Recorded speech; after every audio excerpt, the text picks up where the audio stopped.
let me ask about the pandemic. I mean, what do you think? What do you think worked well, and what didn't? I mean, I keep wondering now about the whole closing of schools. Was that, you know, given the ripple effects of it on education levels, on all sorts of things, was that the right thing to do? We'll probably be debating that for a long time. Once we get the vaccine and we have a full understanding that those at risk are mostly people over 60, uh, at that point, we probably should have opened the schools back up more than we did. The degree to which this was a disease of older people, and you possibly could say, okay, the teachers who are older, they don't have to come in, but make that division. That really wasn't done. It was like, hey, if any teachers at risk, then we should just have the entire school shut down.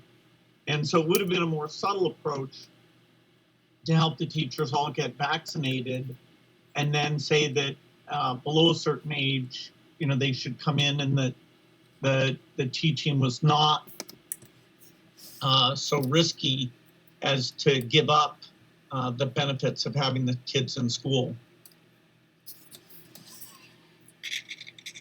Interesting. Very interesting, Bill. Very interesting that Dr. Tolbooth now. So he was Mr. Tolbooth. Now apparently he's Dr. Tolbooth. And I think that that's very apropos for the time we're in. Joe Rogan is, you can't say a word. The guy is constantly biohacking on the cutting edge of health and really, maintaining his body. People like Novak Djokovic, which absolute clown world. Goes and wins the Australian Open after being detained, unlawfully being detained a year ago and being subjected to do just insane things, all because seemingly, as Nolan Bowerley points out, that he was against some, looks like, mining, we'll say, that was going on in his home country that someone in the Australian Open or Australia didn't like because they were involved. There was some, of course, currency. There was for the love of currency at play here. So and then we've got Dr. Tolbooth, again, for the love of currency and the love of power and control, trying to dictate, as Dr. Tolbooth only can, what you're going to do in your school, what your kids are going to do, how they're going to learn, who's going to get injected with certain things and who's not. His book, How to Prevent the Next Pandemic, saying years ago in a TED Talk that we need to limit the population and reduce the population. What do we think that means? That's just a dog whistle for destroying our own people, human beings. That's all that is. That's a dog whistle. That right? Isn't that code? Isn't that what these people always say? Well, it's a dog whistle for something. Well, guess what, Dr. Tolbooth? Now that's what a dog whistle for. That's for code for saying, well, we need to get rid of all these human beings. Ironically, China is now trying to boost their population. So you have the WEF, all these globalist types that are, really, for lack of a better explanation, really running the world, because he who controls the money controls the world. As Henry Kissinger knew, as the Rothschilds knew. We talk about this all the time here on this channel. Get independent, get resilient, get your own Bitcoin, gold, silver, food, security, water, medicines. You need to get secure, independent, resilient. This is a time for prospering. This is a time, at the end of the day, we all have the same fate. We're all going to leave this earth, whether we like it or not. Some people, and maybe I'm one of them, have not realized that yet. And, what happens, happens. But we need to do our darn best to use the gifts that God has given us, the abilities, the talents, to preserve life here and the gift we've been given, whether it was from some creator or someone on high or not, whether it was just complete fluke or accident. Wouldn't you want to preserve that life here? Wouldn't you want more of this great gift, this great life, these great beings on earth? Because if you haven't noticed, 99.9% of people are actually good. They're inherently good. Humans are actually inherently good, because if that wasn't the case, every single day of your life, it would just be mass chaos. It would be Biff Tannen's Pleasure Paradise in Back to the Future 2. It would just be mass chaos all over the place. To be nuclear warheads just flying all over constantly, and when the civilization wouldn't exist. So the very fact that we have civilization is testament to there being 99.9% of people are inherently good. And then you have a few clowns out there like Dr. Tolbooth, like, little rocket man in North Korea or whatever, all the, you have like 1% of people or 0.1% of people, Klaus, the WEF types, these people, these do-gooders that think they know more than everyone else, and they congeal all together and they form these little pods where they think they're going to take over the earth. They think they're going to take over everything, but they do have a lot of power. You have to take it to them. They give it to them. They have a lot of power. They control unlimited amounts of money because they're the closest to the currency spigot. They're the ones that have figured out, if I just brown nose in class, if I just brown nose to the right people, if I just get close enough to the currency spigot, I can control all these things. This is why Bill has all these farms and eggs production, and he's making his own milk and all these things. They're going to get their injections. They're going to get their things into you one way or another if you're not careful. They're going to do it. They're committed to reducing the population. Again, here in China and here in the Western world, they want to do that. Oddly enough, that's the same goal as what the communists had and the collectivists had over the last 150 years, trying to destroy Western civilization, the Republic, trying to destroy the nuclear family, all these goals, which seemingly they keep doing over here, but China, they're just doing whatever they want. Burning coal, go ahead, why not? Increasing the population, why not? Sure.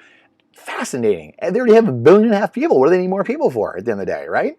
Well, again, he who has the money, the gold, makes the rules. He who has the Bitcoin will control the world. He who has the currency at the moment may seemingly control the world, like Dr. Tolbooth here. However, as we know, any sane human being, Joe Rogan should be taken more seriously than Dr. Tolbooth should. Yet, if you are paying attention, as a lemming would, paying attention to just mainstream media and just people on the interwebs, then you would think, you know what, Bill Gates does know more than Joe Rogan does. Even though Bill Gates, we've all seen the memes that Elon has put out and different things of Bill Gates. I mean, Dr. Tolbooth is the pillar of health, so why not make sure we know what Dr. Tolbooth is doing for his health? Because we all want to be just like that. So cognitive dissonance, this is the story of the day, really the theme of the day, and the theme of the channel, the community we're growing, is ask why. Ask where the money lies. Why are there certain incentives in certain places? As Charlie Munger states, show me the incentive and I'll show you the outcome. Right? That's all this is. It's all this is. Bill has his hands in all of these projects. There's a reason he's promoting these things. I mean, the guy, again, we're going to believe the guy is going to blot out the earth. Think about this. He's investing in companies that blot out the sun because there's too much sunlight, carbon dioxide. I mean, who knows what's going on. Yet he can't even figure out how many kids to get in school or not. Think about that. Let's think about that. So ask why. Question everything with boldness, even the existence of God himself, or even if there is a God. Surely he respects that over blindfolded fear and learning and growing and growth. That's the true progress of life. Not progressivism, not collectivism. True progress is learning, is understanding, is putting things through the crucible and forging them in the fire of truth and learning. This is how we grow. Get independent, get resilient. Please share this video. Please, let's start illuminating the idiocy of what's going on and the sheer just lunacy of trying to believe a few people that all they say, they have a ton of currency, of fake wealth, and they tell you they have your best intentions, but they don't. They're showing you over and over again. We do this all the time on this channel, showing you all the things. I mean, there's a million other receipts out there that I don't even get to show of all these people that have no idea what they're doing, yet they're just lauded and applauded as like they're the most brilliant people on earth.